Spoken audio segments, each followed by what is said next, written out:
We're back and you're watching News Channel 3 Live at 9. A new Memphis-made documentary asks a very provocative question. Who will watch the watchers? It tracks what has happened here in Memphis when citizens have tried to record police officers. Filmmaker Gary Moore joins us. And Gary, what strikes me as interesting is you're having a focus group. So we've been talking a lot about having a conversation and having a dialogue and not having it top down, but finding out what citizens want. Your focus group continues that conversation. Well, it does, Mary Beth, and that also helps as a filmmaker. That gives you feedback and either reinforcement or tells you things that you need to correct and change. Because if you're too deep into a project as a filmmaker, you know, it may be great or it may not. You get too close to it, so it helps to have some feedback. Very good. What is the film about?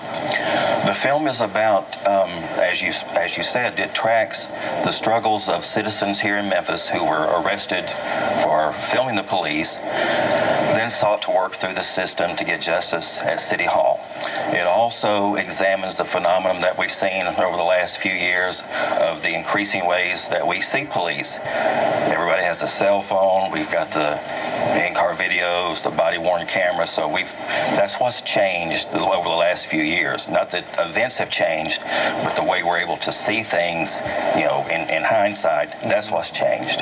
From your standpoint, Gary, this definitely evolved into a documentary, but that's not initially what you had set out to do, was it not?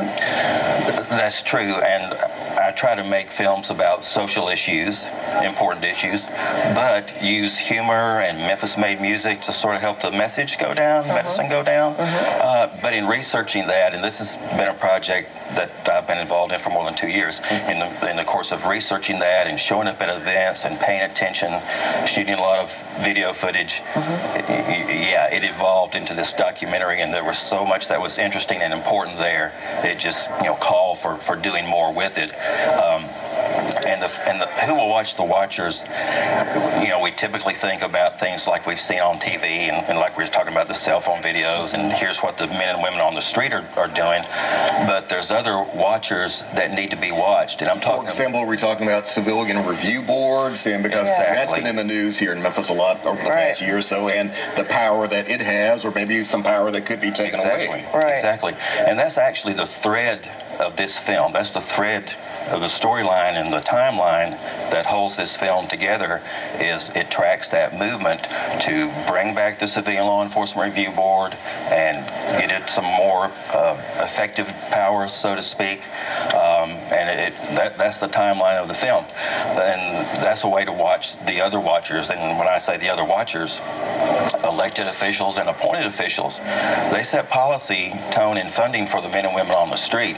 So those are watchers who must be watched as well. So you emphasize this is not anti-police. No way, no way. This is designed to keep everybody safe? It's to keep everybody safe, and in the film, we see how everybody feels across the spectrum. But I heard earlier the mayor and Director Rawlings talk about some different things. An action plan, I think, was mentioned. There's an action plan that exists right now, and it was convened last year. It's the President's Task Force on 21st Century Policing. And it's a very detailed action plan of recommendations and things that we can do. Their top priority as far as what's important to do right now is to build trust and legitimacy, trust between the communities and the law enforcement. And for instance, they say that we must change the culture from to be guardians. The mindset of officers, you know, we want guardians, not warriors. We need to emphasize de-escalation over confrontation. They also recommend that every community set up a civilian law enforcement review board, like we have here and like we're talking about. That's part of bridging this trust and building this trust, because it lays out, it makes things more transparent. Now, before City Council right now is an ordinance that would strike down some of the powers of the teeth of the Civilian Oversight Board, the subpoena power. That's the last thing we need to be talking about and doing right now. We need to be building a bridge of trust, not tearing that down. All right. It's about being aware. Unfortunately, we're out of time, but thank you very much for being here. Thank you very much. Sure. We appreciate it. You should attend the focus group.